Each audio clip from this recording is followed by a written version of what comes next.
Setelah ditetapkan sebagai pelaku pembakaran dan pembunuhan terhadap mantan majikannya, John Baba Comly dijatuhi hukuman mati pada tahun 1885.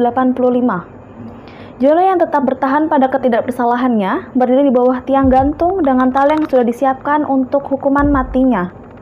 Namun pintu jebakan menolak untuk terbuka. Bagaimanapun juga itu seharusnya berhasil. Namun sampai upaya ketiga, nyawa John Lee tetap terselamatkan. Apakah itu kesalahan mekanis atau intervensi ilahi? Inilah kisah nyata yang menakjubkan.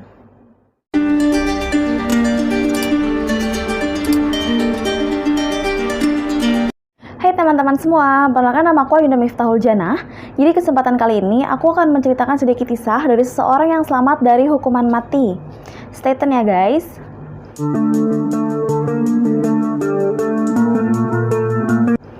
John Baba Comly merupakan pusat misteri pada abad ke-19 Inggris yang belum terpecahkan hingga sekarang. Berawal dari sebuah desa di Inggris, tempat di mana John Baba Comly ini dituduh sebagai pembunuh mengerikan yang akan membuatnya terkenal. John Lee merupakan kepala pelayan dari seorang wanita tua kaya raya bernama Emma Case. Mereka mempunyai hubungan kerja yang tidak biasa. Pada tahun 1882, saat John Lee masih remaja, Lee mencuri dari Case yang menjadikan dia tersangka dan masuk ke dalam penjara. Setelah 6 bulan kemudian, Case merasa kasihan terhadap Lee. Case mendatangi penjara dan membebaskan Lee.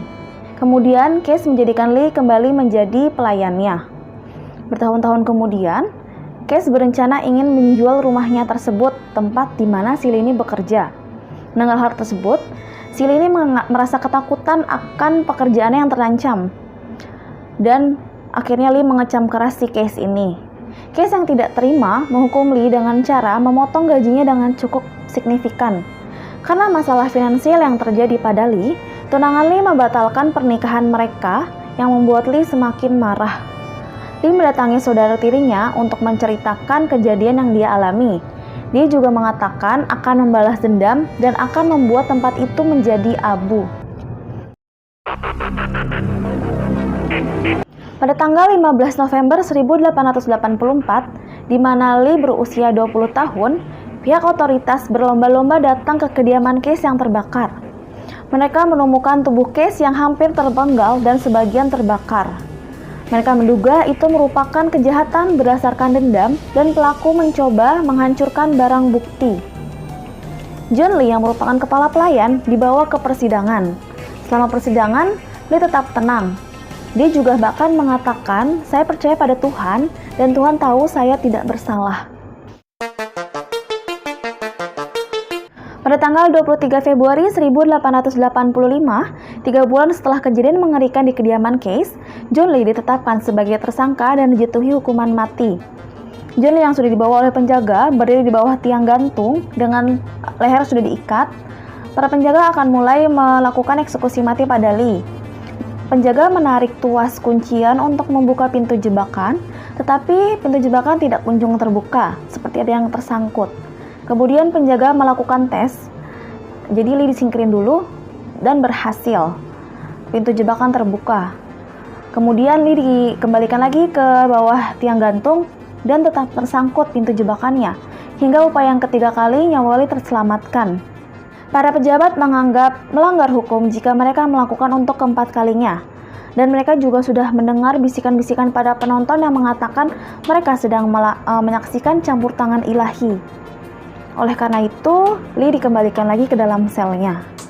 Beban untuk memutuskan hukuman apa selanjutnya yang akan dijatuhkan kepada Lee jatuh kepada sekretaris dalam negeri bernama Sir William Harcourt.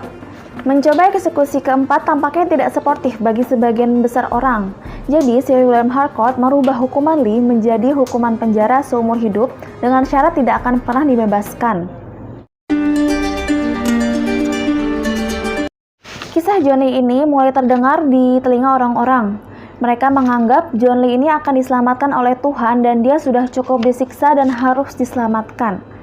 Orang-orang berkampanye untuk membebaskan si Lee ini. Perhatian ini mengarah pada penemuan bahwa lemahnya bukti yang ditunjukkan kepada Lee. Pertama, Lee tidak pernah diizinkan untuk berbicara selama persidangan. Kedua, bukti yang mengarahkan kepada Lee ini tidak secara langsung. Mereka hanya menemukan bekas luka di tangan Lee yang menjadikan itu sebagai bukti Lee ditetapkan sebagai tersangka. Ketiga, memang tidak benar-benar ada bukti yang menunjukkan Lee telah membunuh Emma Case ini dan membakar rumahnya. Setelah itu, 22 tahun kemudian, Lee dibebaskan pada tahun 1907. Dengan memanfaatkan ketenarannya, Lee ini membuat autobiografi dan berkeliling negara-negara untuk menceritakan kisahnya yang selamat dari hukuman mati. Namun, beberapa saat kemudian perhatian orang-orang mulai memburuk sehingga Lee menghilang dari Inggris. Ketika menghilang, Lee ini meninggalkan seorang istri dan 2 orang putri yang harus bekerja untuk menyambung hidup mereka. Ternyata, Lee ini berimigrasi ke Amerika dengan memulai kehidupan barunya dengan keluarga baru.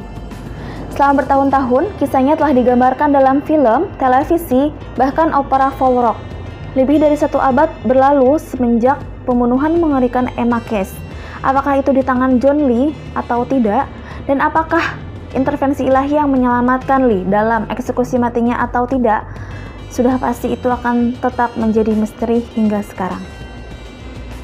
Oke teman-teman, jadi sampai situ ceritanya dari John Babakom Lee ini, seseorang yang selamat dari hukuman mati. Sebenarnya balik lagi ya, kalau emang takdirnya dia belum mati, ya pasti akan ada 1000 cara agar dia tetap selamat. Jadi kita harus selalu jadi orang baik sih menurut aku. Oke, jadi kalian kalau suka sama video aku, jangan lupa untuk di subscribe ya untuk selalu ngikutin perkembangan video aku. Sampai bertemu di video selanjutnya, bye-bye.